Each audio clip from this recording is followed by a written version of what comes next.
ग्रामीण भागातील भजन मंडळी लोप पावण्याच्या मार्गावर। महाराष्ट्राची संस्कृती संत परंपरेने नटलेली असून वारकरी संप्रदाय भजन, कीर्तन, भारूड, पोवाडे यांच्या माध्यमातून समाज प्रबोधनाची परंपरा रुजली। स्वातंत्र्यपूर्व काळात राष्ट्रसंत तुकडोजी महाराजांनी भजनाच्या माध्यमातून जनतेला जागृत करत स्वातंत्र्य लढ्यासाठी प्रेरित केले। शेतकऱ्यांनो, कामकऱ्यांनो समाज शिक्षण घेऊ चला या भजनातून त्यांनी शिक्षण व समतेचा संदेश दिला।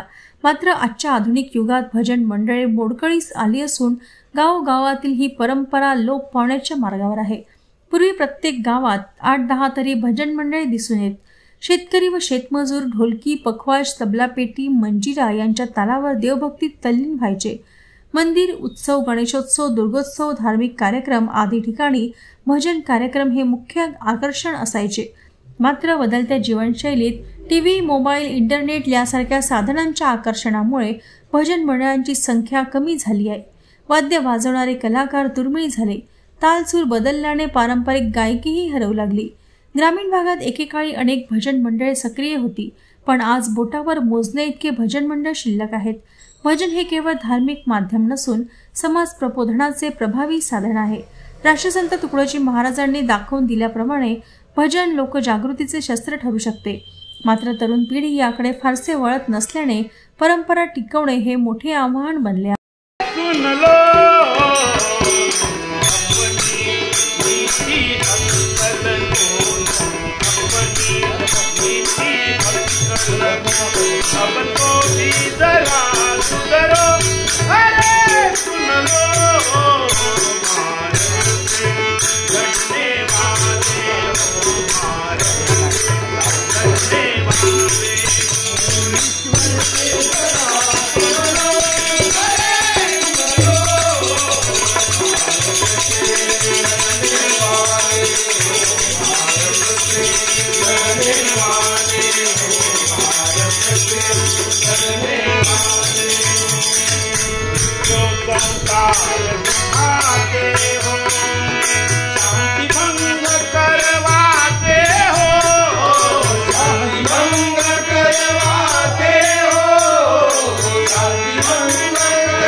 आनंद